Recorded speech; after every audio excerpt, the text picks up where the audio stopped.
Oh no. Yeah, so this is a binge watch day because they were building a fence in the backyard, so there's a fence. So we were watching nothing but Disney Plus, WandaVision, and followed by Soul, and now Artemis Fowl. And then we end the evening. Artemis Fowl, the whole day on KHS TV has been nothing but watching Disney. I have seen the dumpster fire of 2020. That is Artemis Fowl. Um, yeah.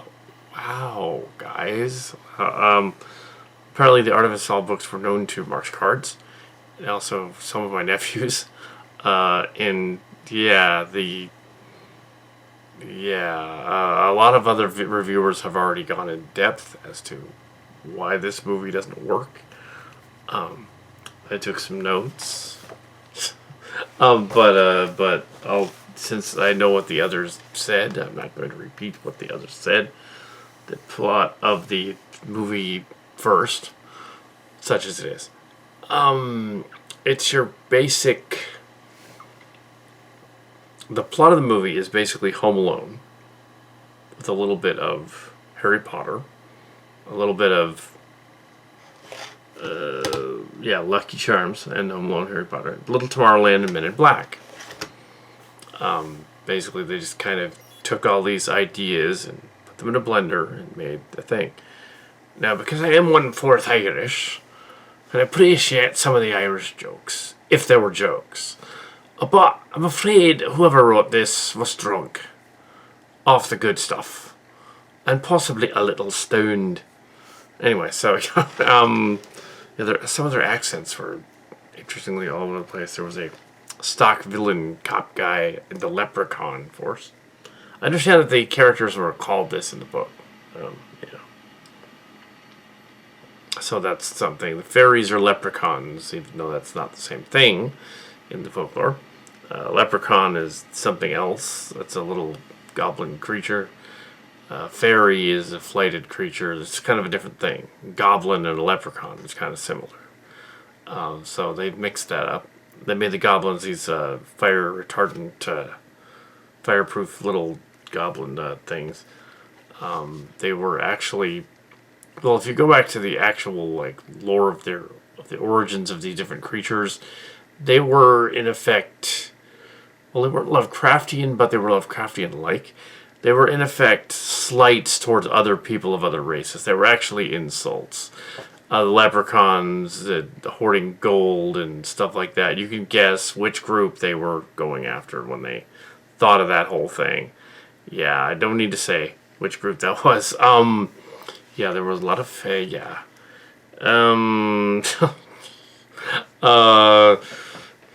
Yeah, the big ogre-like ones, you know, the orcs and ogres and things like that. Another group of people, I was obviously like an insulting. And they didn't like little people, that kind of thing. So yeah, so originally goblins and dwarves and leprechauns, that kind of thing, were slights to other people the aristocracy didn't like.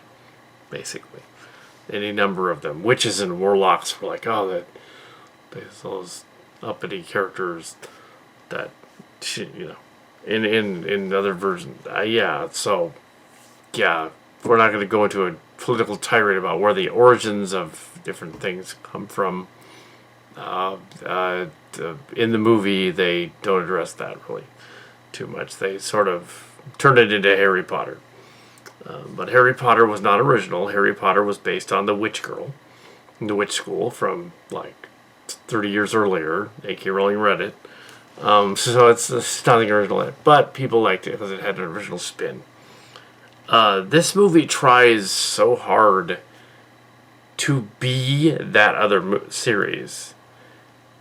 In the same way Percy Jackson and Lightning Thief tried to be that. And a number of other ones, young adult things, have tried to be that.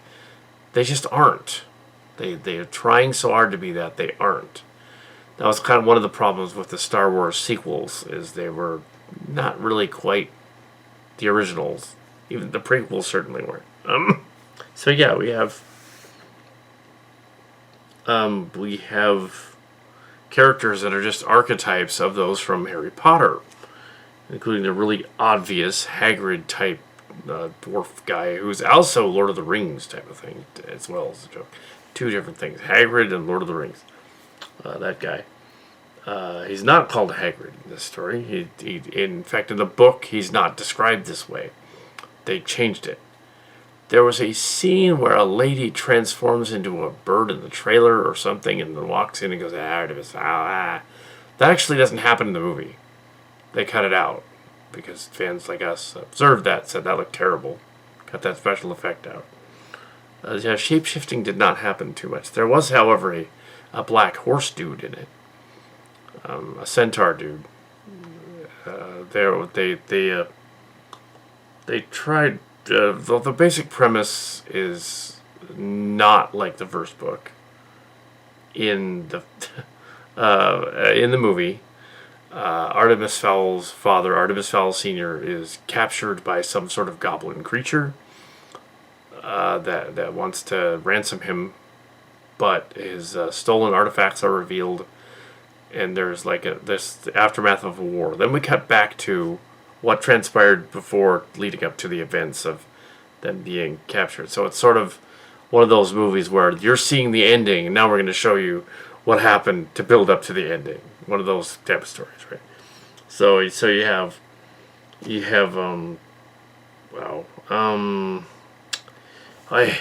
know what? I should have had some scotch. I don't drink scotch, but for this movie, well, that'll do. This vodka. No, just kidding. Just kidding. That's water. But that wouldn't have helped anyway. It still would have been bad. The derivative. Too much information. Yeah, so we have a lot of things that the other people have said. That plot is this kid's home alone, and he still enlists the plucky girl to help him, and then the butler guy to help so they can capture. The butler's name is Butler, but don't call him that because he'll break you, allegedly. He doesn't actually show it. That's what it says. Butler dude. So they've got a black butler in it, which is kind of offensive, but then they turn it on its side and say, no, he's actually a butt-kicking ninja or something. No, what? Huh? So he's Alfred, but he's a ninja, or I don't know. He's Batman. What? So they're just throwing everything in there, but it's Disney. And another movie that they did was John Carter of Mars, Edward Burroughs, Princess of Mars. When they did that movie, they didn't market it right. But in this case, it's the other way around. That movie's actually good, but in this case, it's the other way around, and the marketing is actually overly hyped to sell this Artemis Fowl adaptation as a Disney movie. I wonder how it would have been done better if someone else had done it other than Disney. DreamWorks, for instance, as a cartoon, it probably would have worked better. Something like that. I see that they spent an awful lot of money on it. That it looks like a $100 million Ken Branagh epic thing, and there's all kinds of stuff going on, and all kinds of fight scenes and things and CGI things falling down and breaking and stuff, and fight an ogre. So there's a leprechaun girl who's called Short, a leprechaun cop girl, and she goes and she sent up to the surface. She goes to a wedding party where there's an ogre. They defeat the ogre with the time stopping device. Okay. And then later on, the bad guy cop steals the time device, uses it again on the foul house to do the next action scene, and he's the bad guy. Judi Dench is in it, and she's using this gravelly voice that makes her sound high as fuck. She's blitzed on something. She's found the wacky tobacco. She's trying to say, she sounds like she's, and I don't think that she had cancer or something doing it or anything like that. I think that they just thought it would sound cooler if she did like this gravelly sort of voice. And half of them are doing this gravelly voice, and the obvious like villain guy who's pretty weak, and the other villain guy who doesn't really get defeated. They just sort of steal the guy back using the Oculus. It's sort of what happened in the book, kind of, sort of, but no. The kid kidnaps the little fairy girl, like in the book, which is fucked up, and through a manner of Stockholm syndrome, she decides to be his friend forever. Yeah, why would that happen? Just because they saved the town, it's gonna turn her onto his side somehow. The musical score was okay, I'll say that. It was alright. It was okay. It wasn't great. The main thing, Artemis, even though at the end they decide, oh, they're the master thieves, they're sneaky, they're like Men in Black or whatever. And they have the Men in Black glasses, and they can stop them mind reading, the Men in Black glasses. And they can also zap the people, the fairies can zap people to make them forget, like Men in Black with the device, the Men in Black device. The story is narrated by the Hagrid, like Jack Black, like guy, who I think is actually, it's probably someone else, but who chews scenery.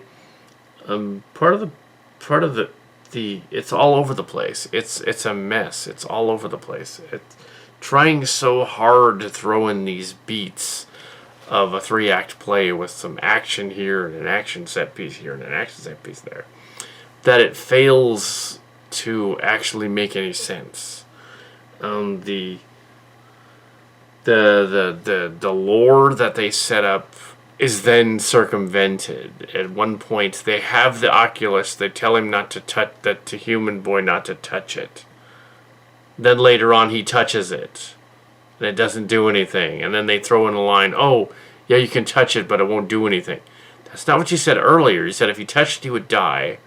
And now he can touch it, but it won't do anything unless we come together. That's not what you said earlier. Their own lore doesn't make sense. Not to mention it being really creepy that, like, this like cop, little like 12-year-old cop girl elf thing. Well, she's supposed to be a leprechaun, a fairy, but she's really an elf. Yeah, they're getting a lot of this wrong. Elves are another group. Yeah, they're like Slavic characters or something. Elves, yes, elves. She's a leprechaun elf / fairy / thing. Some of them are getting zapped by the time portal collapsing, which took forever to collapse. There's all this. They're supposed to be an advanced city in the center of the earth. They could just say they're in a pocket underneath the upper mantle instead of the center of the earth. That doesn't make sense. They could have done that, but they didn't. But that can make sense. And the pressures down there would kill them all. They could have explained that away and said, okay, the reason she can fly is because down there the pressure's so intense, like they're in the Earth's crust further down, that coming up onto the surface, it's like it's weightless to them. They could have explained that. That would have been cool. Been like, oh, okay, the reason they float and they can float around and stuff is because, or they can float around and stuff is because, yeah, the pressures, like above, they're like floating around because they can. Because up above on the surface, it would be like in space for a human. See, that would have been cool if they threw that in there. It's probably in the book. The books were actually extremely detailed. They try with the detailed thing, but they overdo it with the detail. The first act is nothing but exposition. No, and then you might say, well, you've done those Trends Tech movies where most of your stuff is exposition and you have Transformers talking here and there. Well, they're saying things that are interesting that forward the story in the Transformer fan films. They're moving around. They're not just stationary. They're moving around. There were a few episodes where there were stationary bits, but it was on purpose. It was character study of Springer, for example, or something, or a character study of Rodimus or something. And you have to like, you have to set up your characters and what they're doing and saying, and they have to be clever. When you have some of them spouting pop culture references in your story, you do it in such a way that it's timeless and yet it's pop culture that the current generation would get and go, ha ha. Trouble with this movie is that they try for references to stuff, including, oddly enough, a Jack Black inspired song in the prison scene that doesn't work. They just, I like this rock song I'm listening to. Okay. The horse implying you're not going to get a ride on him, you'll be beaten up. Or the other guy saying, I can, the guy narrating, don't call him Butler or he'll kick you or break you. Or it's like, that didn't happen in the movie. So, if you're going to allude to him being butt kicking and then not show it, then why did you even mention it? It's like, you don't need to do that. Maybe Double Trolls. There's, I'm not going to ramble on too much because other people have done a better job of ripping this movie. Judy is just high. The Butler has a beautiful death scene that is completely not a death scene. They're all like, they set up this whole like, dramatic music. This guy's going to die. Because the ogre crushed him. But no, zap your magic blood. Did the Kurtzman and Orchie write this? I don't know, but it sounds like something they would do. No, he's fine. He's fine. And the Oculus, it turns out, is a transporter. And even though it wasn't earlier, that was like a device that transmutes worlds or something, and it was a dangerous weapon, and of course he has it. Artemis had it in the safe, and then it begs the question: if they knew it was there, they knew it was safe with him, why did they just not keep it there and not go? It made more sense in the book. All right, in the book, it was more like, okay, we have all these treasures and things that are hidden from the human world, and in the books, Artemis Fowl and his father are actually criminals. It's not like they're cool criminals. They're criminals. They're actually bad guys. So this movie misses the entire point by making him more like Harry Potter, when he should be less like Harry Potter and more like James Dean with Rebel Without a Cause. Yeah, and the creepy cop scene with the older cop men and stuff flirting with the cop girl elf is gross. And it's in a PG Disney movie. Because, no, I don't care if you said, I'm really 80 years old. No, she's 12. Dude, no. That's gross. No. Ew. and then the Stockholm Syndrome thing with the girl in the cage and stuff like, okay, that's in the book, but the kid is a brat in the book. He's not supposed to be doing that. She doesn't befriend him until like book 2 or 3. They crammed that in there. She doesn't like him. So, I guess this was a book series from 20 years ago, but yeah. At least the Percy Jackson books and / movies were at least trying, and that wasn't Disney, that was Warner or somebody. They were trying to make them more, like the book. I mean, it didn't work, but they were trying better. They tried. They had a lot of good cast, but they just didn't get them any lines and told them all to have gravelly voices, like most of them. Why? Judi Dench and cats. I know she doesn't talk like that.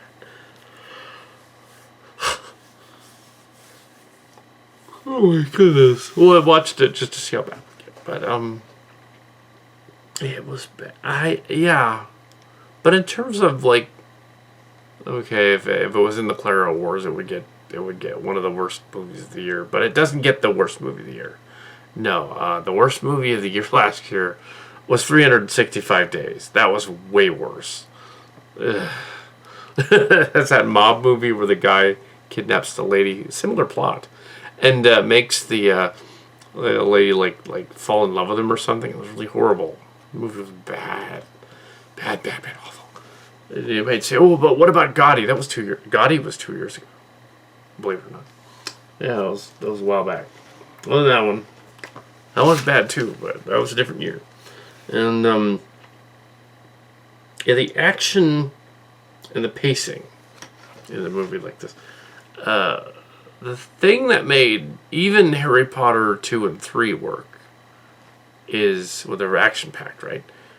Even to an extent, some of the slower ones working with dialogue. Okay, when you have slow scenes with dialogue and a lot of exposition, say like in the Deathly Hallows, one of the Harry Potter stories, because it's a lot like Harry Potter. When they have the exposition of the Deathly Hallows in that story, it's interesting. What's going on is interesting. You want to know who the three brothers are. You remember who the three brothers are immediately. You know what their adventure was. They all wanted to find the sword, the wand, the Elder Wand. They wanted to find the Elder Wand and find the thing. Like, I'm just recalling, just out of the blue, that scene from Deathly Hallows, and that was like what, 2007 or something. It was a while back. So it's like that. I still remember that. So it's like that sticks with you. But this is not going to stick with you. This whole thing, like him having a Hagrid like dude and a butler and him being a master thief or something. It's not going to stick because it's not interesting. When he goes and finds the journal and he's looking through it in the same way that they would do the Deathly Hallows, they don't show anything visual to pull you in for that scene. They just say him reading dialogue out of a journal.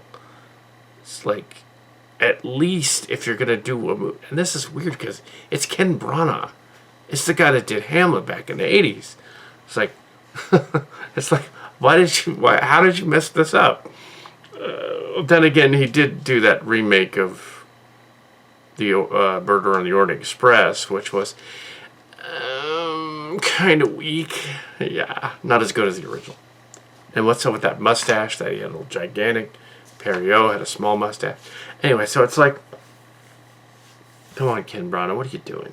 Of course, you were in Elegy, so there you go. With that other guy, yeah. No, that was him. It was Ken Branagh. Gandhi. It was Ken Branagh. So he's done some stinkers, and some dialogue-heavy movies. I was kind of expecting that. But the dialogue doesn't match the pacing of the other stuff. When they show an action scene, it's heavily CGI'd and not very good. And although the Fairyland looks pretty, but it looks like a screensaver on this. Well, it is 1080 on this thing, and it is slightly smaller. I imagine on the movie screen, it's probably designed to be in IMAX, so it probably looked really cool, like an underwater aquarium thing in the geode thing, and it's all mysterious. And probably looked cool on screen, 70mm blown up. But the action scenes with the two battles over the time warp, except for the swooping parts in it, were actually dizzyingly annoying. I don't get dizzy, motion sick, but man, this movie was trying really hard to make you motion sick. It was just like, wow, oh dang, what the? You couldn't tell what was going on. It was like fairy vomit had splattered all over the screen. It was like, it's St. Patrick's Day movie. It's not quite St. Patrick's Day, but I watched it for St. Patrick's Day. Anyway, so we have yeah, the Novus is magic. I think I went over all of that. Yeah, the universe they set up, they just didn't understand. I don't think any of them actually read the Artemis Fowl books. I think they had about as much knowledge of the Artemis Fowl books as I did before doing the review of the movie a year ago, when I did not know at the time anything about it. and didn't want to do it because I didn't know anything about it. Now that I know something about it, well, yeah, they kind of messed it up. And, I have one of the books, but not the first one. Apparently, I have the fourth one. That's confusing. But yeah, it's sort of like in the Dark Tower movie when they messed that one up too. That wasn't Disney though.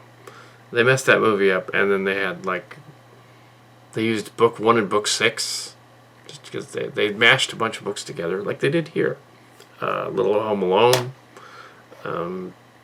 They needed to make him an anti-hero or a villain. They needed to make him more annoying. And they needed to give him better lines. And I don't think it was the kid's fault either. Or was the Leprechaun kid. The one doing the Leprechaun kid, she was trying her best with these bad lines. They just did to convince people that she was sort of like on point with that. Yeah, so it wasn't that the actors weren't good. It's that they were given material that that even I couldn't have done. And I can do. I've read some very interesting fan fiction story, whereas we had to change dialogue considerably. Some of them completely over into newer dialogue because you can't say this stuff. It's like back in the day. It's that old story I keep saying. It's like the time Harrison Ford said to George Lucas, "You can't say this stuff, George. Humans don't talk like this. I'll fix it here." He doesn't give this long speech to Leia about how he loves her. He just says, "I know." And that was frickin' romantic, man. That worked. It's like, yeah. Because Han Solo would totally just be, "Yeah, I know." It's totally Han Solo. And to turn things around, decades later, George Lucas had learned. He was on the set of that Solo prequel movie. And they were trying to figure out how to do the scene where they walk into the Han Solo walks into his quarters. He's going to talk to the chick that's in there in the room. She's going to come in and he's going to talk to her and do something suave. And George Lucas is on the set. And he's like, hold on a minute here. I'll give you some advice. Han Solo would just throw his jacket over the chair because that's what he'd do. He's all, I like that. And they're all, okay. He just throws it in the chair. Alright, so he learned from Harrison Ford a little bit. But yeah, so just look the hell. Well, they did do some commercial stuff, yeah. Tim Cantrell and I wonder where his commercials ended up. Yeah, we did some of that. Yeah. So done in San Jose, actually. Filmed that scene was filmed in the park, San Jose. It was St. James Park. It wasn't St. James. It was next to St. James Park. It was the one that goes up. Well, it's the extension of it. It now has a statue of a Quetzalcoatl snake turd on top of it. Where that was. It's a giant snake that's coiled. It's supposed to be Quetzalcoatl, but it looks like a dog turd because of the way they filmed it. Yeah, that's sitting where that scene was in the movie commercial. That's right where that was. So if you want to go Toy Galaxy, if you want to go to San Jose and look that up, go to St. James Park, down to the statue. You can stand where those kids were when they filmed that. Yeah, so right near the art museum where so cool. But yeah, so Tacky Warriors. Yeah, they broke really, really quickly. Anyway, so I thought I would ramble about the Tacky Warrior. Yeah, so Artemis Fowl. Yeah. It is pretty bad. There was, however, a scene that worked. When they actually stopped for a moment to breathe in the final act of the final 5 minutes before the narration scene at the end where the guy escapes, which the other guy, Haggard guy, escapes, who eats dirt. There was actually a scene that worked in the fairyland when they walked up and they went into into the room and they were congratulating the girl, and she turned around and she just grins and walks out after they salute and stuff. That scene was well done. Why couldn't the rest of the movie been about that? that actually worked, because she didn't say anything. She just walks out and grins knowingly and possibly evilly that she's up to something. Yeah, they kept setting up these sequels. They're obviously not going to make any more. They didn't. Yeah, this went direct to video to Disney Plus. I was waiting for the other stuff to come out on Disney Plus before I went to Disney Plus. But yeah, now we're on Disney Plus. Check it out. And very.